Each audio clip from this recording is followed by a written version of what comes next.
کہ ہم نے پورا رمضان مختلف چیزوں پہ گفتگو کی، توبہ پہ، استغفار پہ. رمضان جہاں پہ ہمیں بہت سارے گناہوں سے بچنے کی ترغیب اور تلقین دیتا ہے، وہیں پہ وہ اکٹھے ہونے کا، یگانگت کا، اخوت کا، بھائی چارے کا، اور ایک جو ہمارا خاندانی نظام ہے اس خطے کا بڑا خوبصورت سا، اس کا بڑا پیغام ہمیں دیتا ہے. ہم دیکھتے ہیں کہ جہاں پورے سال اگر ایک گھر میں 3 بھائی ہیں، 4 بھائی ہیں، 2 بھائی 1 بہن، 2 بہنیں 1 بھائی ہیں، والدین ہیں، کسی کے والدین نہیں، اللہ سب کے والدین کو حیاتی دے، تو جہاں باقی ایام میں سب اپنے اپنے آفس روٹین کی وجہ سے کوئی کتنے بجے کوئی کتنے بجے آ رہا ہے، تو رمضان میں وہ ایک وقت میں سحر ہو کہ افطار، وہ پورے ٹیبل پہ، پورے دسترخوان پہ، جس کا طریقہ ہے نیچے بیٹھ کے، جس کا طریقہ ہے اوپر بیٹھ کے اکٹھے افطار کر رہے ہوتے ہیں. رمضان ہمیں یہ خوبصورت روایت بھی دے کے جاتا ہے. بالکل. دیکھیں نا آپ، بڑی اچھی بات آپ نے کہی کہ ویسے کھانا پینا تو پورا سال ہی کھاتے ہیں، فیملی میں سسٹم چلتا ہے، لیکن جو اہتمام اور ایک ساتھ، ایک تو اہتمام کی بات ہے اور ایک ساتھ کھانا کھانا یا ایک ساتھ افطار کرنا، یہ رمضان کے علاوہ آپ کو کبھی بھی دستیاب نہیں ہوگا. اور دوسرا یہ کہ جب آپ اس دسترخوان پر بیٹھتے ہیں آپ افطار کے وقت، تو سب کو کھانے کی طلب بھی ہونا، یہ بھی ایک بڑا وہ ہے کہ سب کو کھانے کی طلب بھی ہونا، اور پھر زیادہ لطف بھی اسی میں آتا ہے. تو رمضان جہاں اور بہت ساری عباداتوں کا مجموعہ بنتا ہے، بہت ساری چیزیں ہمیں سکھاتا ہے، وہیں پر ہمیں یہ مطلب روش بھی دے کر جاتا ہے کہ دیکھو تمہارے درمیان جو ہے، کیونکہ آج کل ٹائم اتنا فاسٹ ہو گیا، مصروفیات اتنی ہوگی کہ لوگ ایک دوسرے کے حال احوال تک بھی پوچھنے کے لیے ان کے پاس وقت نہیں ہوتا. خود فیملی میں بھی ایک دوسرے کے ساتھ بات کرنے کا وہ وقت نہیں ہوتا.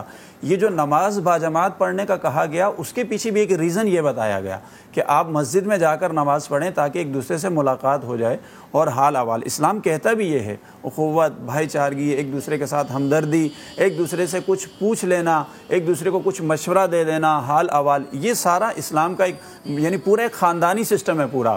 تو اسی طرح آپ دیکھیں کہ جب رمضان کا مہینہ آتا ہے تو اس میں بھی ہمیں یہ چیز نظر آتی ہے کہ تقریباً سبھی لوگ مل کر بیٹھتے ہیں، اور اس سے محبت، پیار بڑھتا ہے، ایک دوسرے کے احوال کا مطلب معاملات ایک دوسرے سے جانتے ہیں. پھر بالخصوص آپ دیکھتے ہیں لوگ ایک دوسرے کی افطار کا اہتمام کرتے ہیں خاندانوں میں، یہ ایک بڑا سسٹم ہوتا ہے. تو یہ دیکھیں ملنے کا بھی ایک بہت زیادہ، اس میں صلہ رحمی کا پہلو بھی آ جاتا ہے کہ ہم صلہ رحمی کریں تو کیسے کریں، اور اللہ تعالیٰ کو بڑا پسند ہے.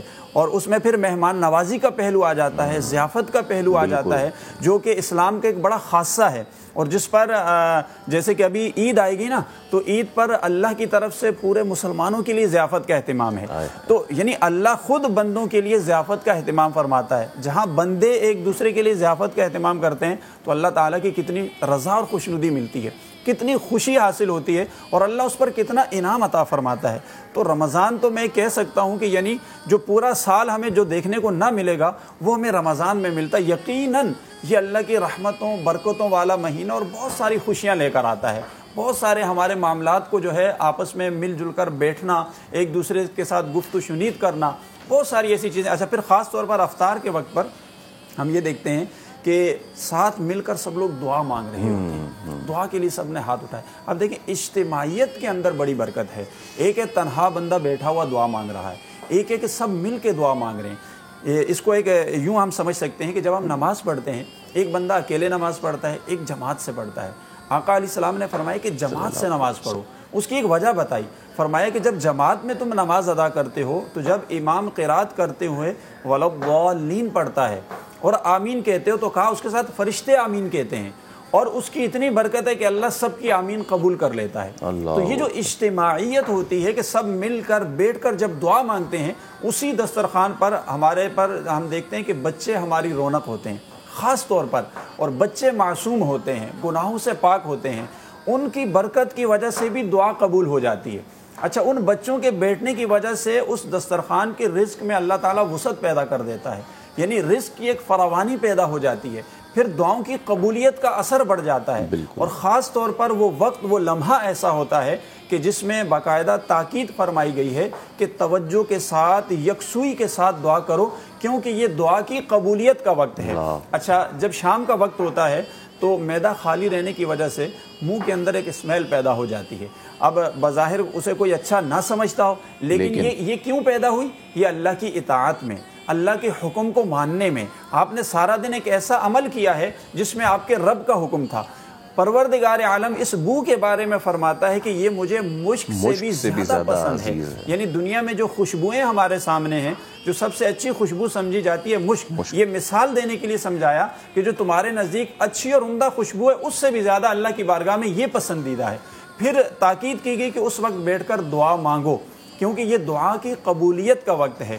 ویسے تو دعا کی قبولیت کے لیے بہت سارے لمحات، بہت سے اوقات کا تذکرہ آتا ہے، اس تفصیل میں نہیں جانا چاہتا، لیکن کم از کم جب افطار سے پہلے ہم دعا مانگتے ہیں، یہ وہ لمحہ ہوتا ہے جب بندہ بالکل یعنی آخری سٹیج پہ پہنچا ہوتا ہے بھوک اور پیاس کے ساتھ.